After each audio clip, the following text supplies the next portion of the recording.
Hello students, in the previous video we have done first chemical property of metals and non-metals. So this is the second chemical property, that is the reaction with water. How the metals react with water? Metals react with water to form metal oxides or metal hydroxides along with hydrogen gas, means they release hydrogen gas also. And this reactivity of metals is different, means जो highly reactive metals हैं जो बहुत जल्दी react करती हैं वो easily cold water के साथ भी रिएक्ट करेंगी, but there are some less reactive metals they will react with hot water और with steam. So first is the cold water, means reaction with cold water. There are some highly reactive metals such as sodium, potassium and calcium. They react with cold water rapidly. Cold water के साथ बहुत जल्दी react करती है. For example, sodium when reacts with water it forms sodium hydroxide along with hydrogen gas. यहाँ से कौन सी gas release होगी? हाइड्रोजन गैस रिलीज होगी. Second is the hot water. ये हाईली रिएक्टिव मेटल्स हैं सोडियम, पोटाशियम एंड कैल्शियम, इसीलिए ये easily cold water के साथ भी रिएक्ट कर जाती हैं. सेकंड है hot water.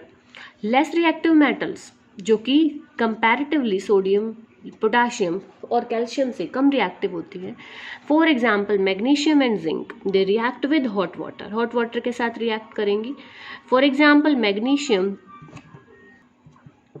Magnesium reacts with water to form magnesium oxide and hydrogen gas. Now, which metals react with steam?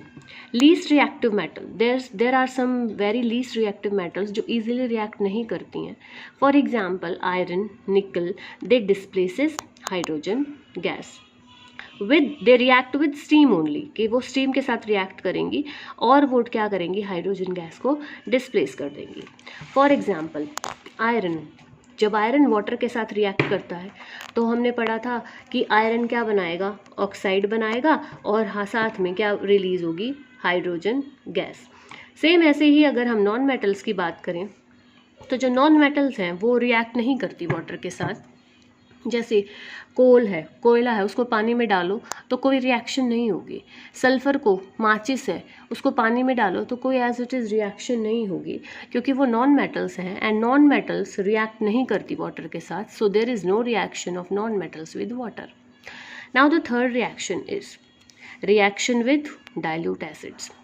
Acids which are dilute, तो कुछ मेटल्स हैं जो डाइल्यूट एसिड्स के साथ रिएक्ट करती हैं. Metals when they react with dilute acids they displaces hydrogen. जैसे water में हाइड्रोजन गैस रिलीज हुई थी, सेम ऐसे ही एसिड में भी क्या रिलीज होगी? Hydrogen gas. For example sodium जब रिएक्ट करता है हाइड्रोक्लोरिक एसिड के साथ तो वो क्या फॉर्म करेगा? Sodium chloride. देखो ये सोडियम और ये क्लोरिक है जो वर्ड, यहाँ से क्लोराइड आ गया. हाइड्रो मीन्स हाइड्रोजन गैस वहाँ से रिलीज हो गई. Second example is iron. जब रिएक्ट करता है सल्फ्यूरिक एसिड के साथ तो उसने क्या फॉर्म किया? आयरन सल्फेट फॉर्म किया. यहाँ से सल्फर वाला आयरन सल्फेट, और क्योंकि एसिड है तो उसने हाइड्रोजन गैस भी रिलीज की. So this is the reaction of metals with dilute acids. But there are some noble metals. Noble metals means जो कि लीस्ट रिएक्टिव होती हैं, वो ईजिली रिएक्ट नहीं करती. जैसे copper, silver, gold and platinum, ये ईजिली रिएक्ट नहीं करती और वो हाइड्रोजन गैस भी रिलीज नहीं करती एसिड्स के साथ. So they are called the noble metals. Similarly non metals, कि जो नॉन मेटल्स हैं they do not react with dilute acids, acids के साथ इजीली रिएक्ट नहीं करती, मीन्स रिएक्ट ही नहीं करती. This was the third property. Now the fourth one, reaction with bases. Metals do not react with bases. Base के साथ react नहीं करती. There are only a few metals like aluminium, zinc and lead. Aluminium, zinc and lead. These are the metals which react with strong bases like sodium hydroxide. Means ये जो metals हैं ये सिर्फ strong bases जैसे कि sodium hydroxide, इनके साथ कुछ एक्सटेंट में रिएक्शन कर सकती हैं. And the reaction of non metals with bases are complex in nature, which we will study in the means next classes, not in this standard. Now the last chemical property is the displacement reaction. A reaction in which a more reactive metal displaces a less reactive metal. देखो word है displace. Displace का मतलब क्या है? Change the place, कि वो अपना place change करेगा. कौन चेंज करेगा? मेटल.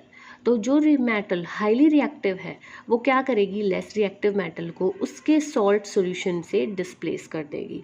मतलब जैसे क्लास में एक ज़्यादा शरारती बच्चा होता है, वो एक सीधे साधे बच्चे को अपनी सीट से हटा देता है, उसकी जगह पर जाके बैठ जाएगा. सेम यहाँ पर भी ये है हाईली रिएक्टिव मेटल.